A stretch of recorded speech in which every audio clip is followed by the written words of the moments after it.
Good morning, children. In our previous class, we start the chapter square, cubes, and their roots. In that class, we also discuss the properties of square numbers. Now, I again explain you in short the properties, and then we start the exercise 3.1. First, all of you go through these properties, so yeah, you have to able to solve the questions of the exercise. Otherwise, you face some problems in that. Exercise 3.1. Now, first I explained you in short these properties. Property 1. Square of even number is always even. Means when we find out the square of even number, that is also even. You see here in examples. Now, second property, square of odd number is always odd. So here you see in the example 1 square is always 1, 3 square is 9. So we see here that square of odd number is always odd. Now the property of third, the square of the numbers, whether the number is positive or negative, is always positive. It means square of any number is always positive. Now the fourth property is a number ending with 2, 3, 7, and 8. If the last digit means if on one's place we have 2, 3, 7, and 8, it means that numbers are not a perfect square. Now the fifth property, a number ending with odd numbers of 0 is never a perfect square. If in a number at last we have 1, 3, and 5 numbers of 0 means odd number of zeros, then the number is not a perfect square. Now the 6, 7, 8, 9, and 10 property I explain you in short. If the last digit of the number is 1 and 9, then the square of the number ends at 1.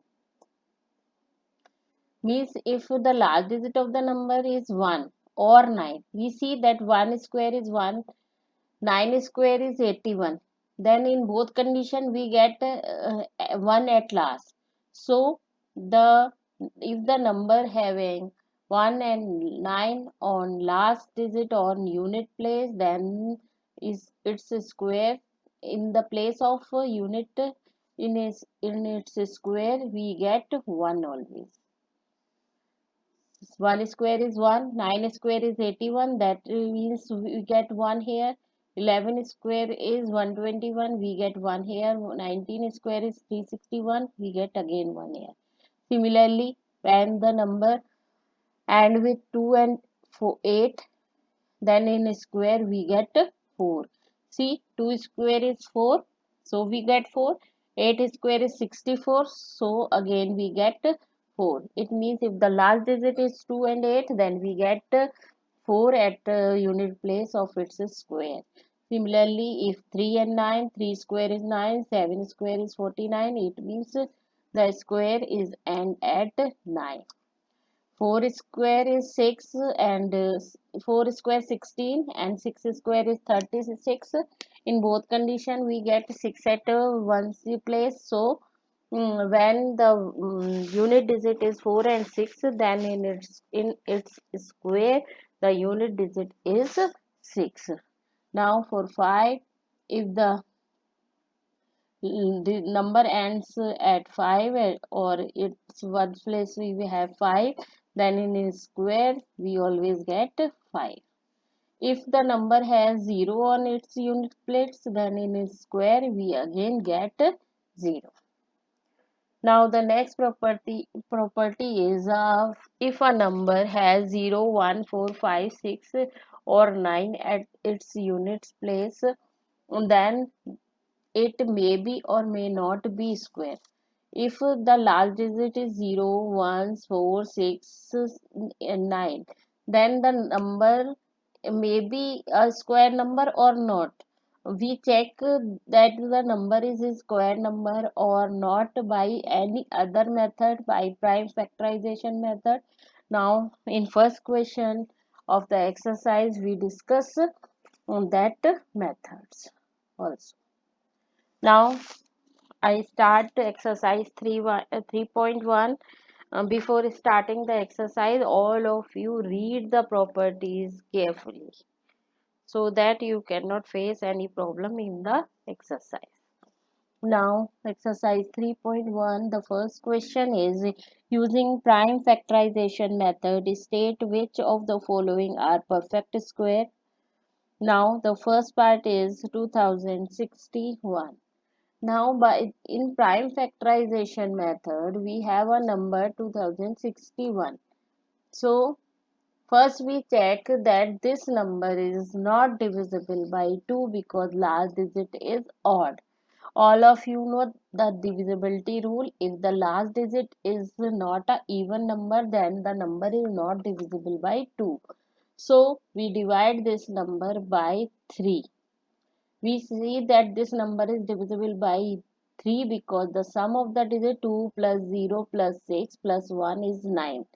So if the sum is divisible by 3, then the number is divisible by 3. All of you read these divisibility rule in 6th and 7th class also. So by using the divisibility rule, you check the number is divisible by 3. So we divide 2061 by 3 in your rough notebook. If you want, you divide this. And on division, we get 687. 3 6 are 18. 18 20 minus 18 2. 2 or 6 26. 3 8 are 24. When we subtract 24 from 26, again we get 2. 3 7 are 21. If you able to divide this directly, so divide it directly. Don't show the divide. Now again we see that 6 plus 8 is 14. 14 plus 7 is 21. So 21 is divisible by 3. So this number is again divisible by 3. When we divide 687 by 3, we get 229. 3 2 the 6. Again 3 2 the 6. When we subtract 6 from 8, we get 2. 2 and 7 27. 3 9 are 27. So we get 229. And then I check 229 is not divisible by 5 because last digit is 9. Then I check by 7. This is not divisible by 7. Then 11. And in this prime factorization method, we only use prime number. We cannot use composite number here. We divide by 2, 3, 5, 7, 11, 13, 19, 17 by the prime number, not by the composite number. Then we see this number is not divisible by, it means now we make pair here. 3 and 3 is one pair and 229 is single here. So 229 is not in pair. So 2061 is not a perfect square. In this, we see that one number 229 is not in pairs. That's why this is not a perfect square. If we get all the factors in pair, then the number is perfect square. If any number is not in pair, it means that number is not a perfect square. Similarly, I am explaining you second part. Here 7928. When we divide, we see that the last digit is even. It means this is divisible by 2. When we divide this by 2, then we get 3964. Again we see the last digit is even, we divide it by again 2, then we get 1982. Again last digit is even, so we divide it by 2, then we get 991. And when we see that 991 is not divisible by the number, you check this in your rough notebook that this is not divisible by 7, 11, 13. So this is not a perfect square because this number is not divisible by any other number, and 2 and 991 is not in pair, so this is not a perfect square. Again, now I am taking C part. In this, first we divide it by 7, then we get 343, then again by 7 we get 49. 49 is divisible by 7, then we get 7. Again we divide 7 by 7, we get 1. Now we see, then we get a pair. This is the first pair and this is the second pair. So 7 is here in pairs, so 2401 is a perfect square. Now in this, one part is left, you have to try that part yourself. Now the second question is, find the squares of the following number. Square means 60. We have to find out the 16 square. 16 into 16, 256. Simple multiplication by. Now minus 32 square, minus 32 into minus 32, that is 1024. And when we multiply minus by minus, then we get plus. And we know the property, then square of any number is always positive. So here we get 1024 is the square. Similarly, you find the squares of other numbers. Now the third question. What is the smallest number by which 539 should be multiplied so that the product is a perfect square?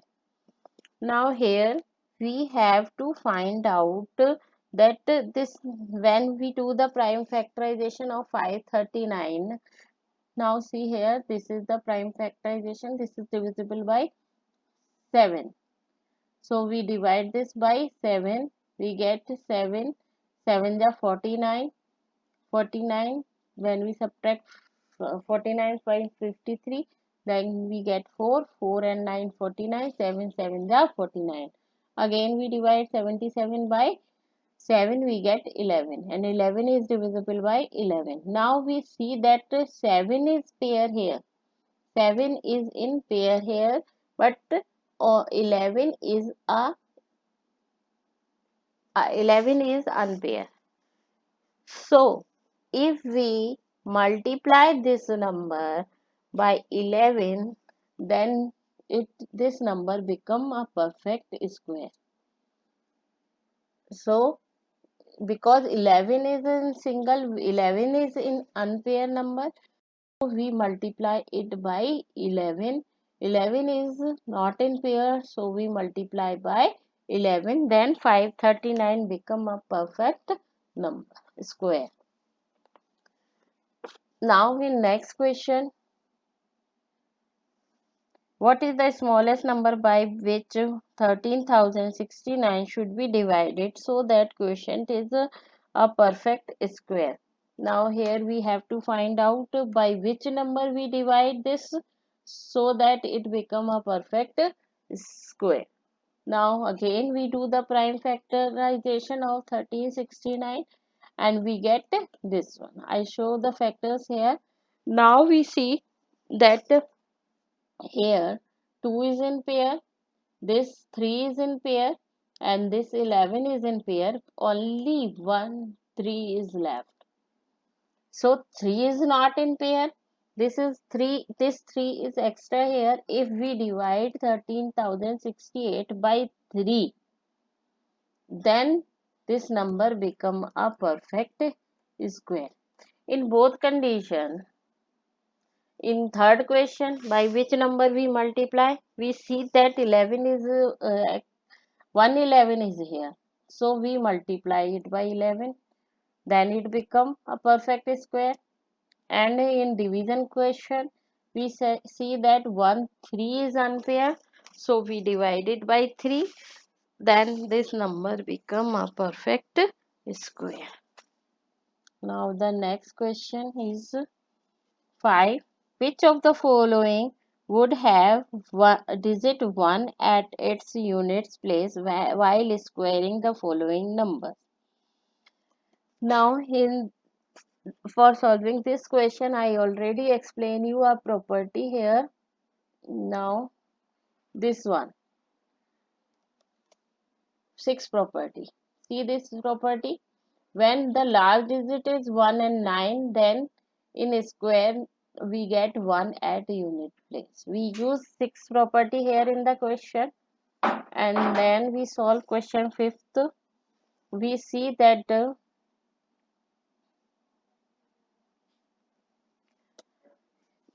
in 11 unit digit is 1, so when we square this again we get 1. 49, 51, 79 and 81, these numbers having 1 and 9 at units place, so when we square these numbers, that condition we get 1 at unit place. Now question 6. Express each of the following perfect square as the sum of first on n odd numbers. N odd numbers. 36. 36 is the square of 6. We know this. So we write first 6 odd numbers. 1 plus 3 plus 7, 5 plus 7 plus 11 plus 13. When we add first 6 odd number, we get 6 square, 36. Similarly here 64. 64 is the square of 8. So we write 8 square, and then we write first 8 odd number, that is 1 plus 3 plus 5 plus 7 plus 11 plus 13 plus 15 plus 17. When we add these numbers, we get 64. This property is also given in our book, that is on property number 19 on page number 54. The sum of first and odd number is n square. By using property 19, we do this question. Now the next question is, write a Pythagorean triplet whose one member is 14. For solving this question, first I explain you the concept of Pythagorean triplet.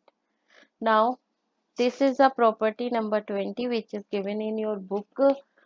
For every natural number n except 1, means we are not taking 1 in this.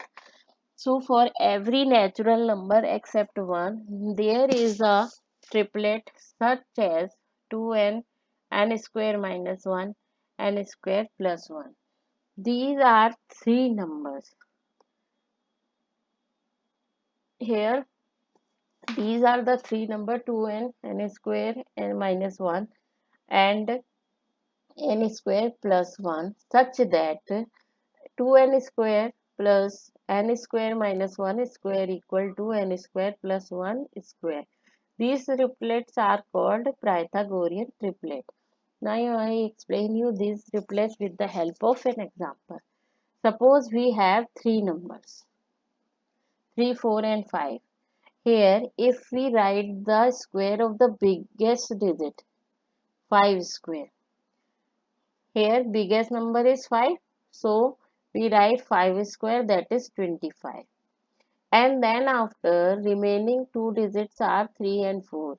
When we add the square of this 3 square and 4 square, then again we get 25. It means 3, 4 and 5 are the Pythagorean triplet. Pythagorean triplet is a set of numbers such that square of the biggest number is equal to the sum of the square of remaining two numbers. If this is equal, then these numbers are known as Pythagorean triplet. Now in this question number 7, one member is given 14, means in this set, if we have three numbers in the Pythagorean triplet, one number is 14. One number is 14. So these are the numbers of Pythagorean triplet: 2n, n square minus 1 and n square plus 1. Then in this we see one number is 14. Suppose we assume that 2n equal to 14. One member is 14. So we assume that 2n is 14. 2n is 14. When we divide 2n 14 by 2, we get the value of n, that is 7. So by using this number we find the value of n. And when we get n as a whole number, then we use this. If in suppose we get n as a fraction, as a decimal, then we cannot use that n. Then we find the value of n by any other by using any other member. Means that suppose here we cannot get as a whole number, then we use n square minus 1 equal to 14, or n square plus 1 equal to 14, whenever we cannot get n as a whole number.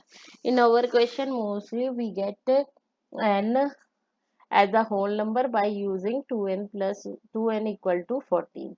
So here we get n equal to 4. Then we find the value of Pythagorean triplet. 2n means 2 into n, 14.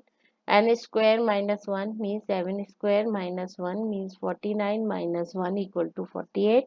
N square plus 1 equal to means n, in place of n we put 7. 7 square plus 1, 49 plus 1 equal to 15. So our Pythagorean triplets are 14, 48 and 50. Similarly, in second part, one member is 10. So we suppose that this is 2n equal to 10. Means n equal to 10 by 2 equal to 5. So 2n means 2 into 5, 10. N square minus 1 means 5 square minus 1. 25 minus 1 equal to 24. N square plus 1 means 5 square plus 1. 25 plus 1 equal to 26. So Pythagorean triplets are 10, 24 and 26. Now the next question is, write the following as the sum of two consecutive positive numbers. Now here we see that we have to write 15 square equal to 225. We have to write 225 as a sum of two consecutive numbers. I already explained you, two consecutive numbers means continuously we are taking two numbers as 3, 4, 12, 13, 15, 16. These are the consecutive numbers. So we have to write 225 as a sum of two consecutive numbers. For this, we divide 225 by 2. Then we get 112. It means we take one number as 112 and other is 113. When we divide this, we get a remainder here 1. 1 as remainder. I forget to write here. So here we get 1. So when we get remainder as 1, then we take 112 and next number is 130. Continuously two numbers we have to take. So when we divide 225 by 2, we get 112. So but 1 we get as remainder here. We left it. And then one number we take 112 and next is 113. Other next is 11 square 121. Again we divide 121 by 2. We see that we get 68. 2 6 are 12. 0. When we write 1 here, 1 is not divisible by 2, so we write 0 here. So one number is 60 and other number is 61. You see, when we add 60 and 61, we get 121. Now question number 9. Without actually squaring, find the value of the following. This is also a property when we find the difference of the squares of two consecutive numbers. When we want to find out the difference of two consecutive numbers, then the property that is equal to 21 plus 20, that is 41. I explain you with the help of an example. Suppose we write 3 square minus 2 square. Then by the property, this is equal to 2 plus 3,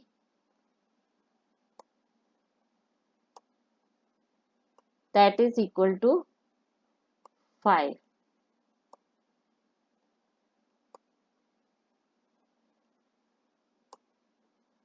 Now this is by the property when we add these number 2 plus 3 equal to 5. If we solve this, then we see that 2 square is 9 and minus 4 is 2 square is 4. And when we subtract this, we get 5 here. Same. So this is better than by we use property here, because 3 plus 2 simply we get 5. If suppose we want to find the square 21 square, then we find 20 square and then we subtract. That it is better that simple when we want to find the difference of a square, difference of two consecutive numbers, then we add these numbers and we get 21 plus 20, that is 41. Here again when we find the difference of squares of two consecutive numbers, 34 square minus 33 square, that is equal to 34 plus 33, that is 61. So we use the property here, simple, we add the numbers and we get the value. Now the next question is 11. Write four members which you can decide only by observing their ones digit that they are not square numbers. Here again we use the property, if the last digit of the number is 2, 3, 7, 8, then the numbers are not perfect square. So we write any four number in which we have the last digit is 2, 3, 7 and 8. It is not necessary that you have to write the same numbers. You write 32, 173, 14, 27, 598, any number in which the last digit is 2, 3, 7 and 8, because we know the property, if the last digit of the number is 2, 3, 7 and 8, then the numbers are not perfect square. Now the next question, without actual addition, find the sum of the following: 1 plus 3 plus 5 plus 7 plus 9 plus 11. We also the reverse question here in question number this one 6.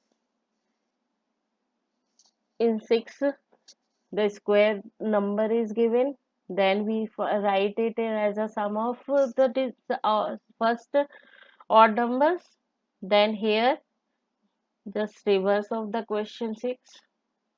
Now 1 plus 1 plus 3 plus 5 plus 7 plus 9 plus 11. Here we have 6 digit, means 6 square, that is 36. Here we have 10, first 10 odd digit, so 10 square, that is equal to 100. Means when we add these numbers we get 36. When we add these numbers we get 100, that is 10 square. Now the question number 13, which of the following are squares of odd numbers? Now we know the property, square of odd numbers is always a square and square of even number is also even.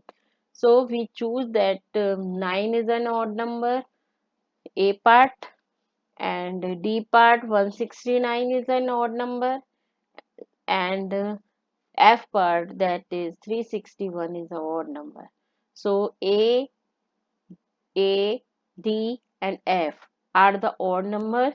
So when we find out the square of these numbers, we again get an odd number by the property. When we find out the square of odd number, that is also odd, and square of even number is also even. So A, D, and F part are the squares of odd number. Now all of you do this exercise in your notebook neatly, and if you facing any problem in this exercise, then you freely ask. Thank you.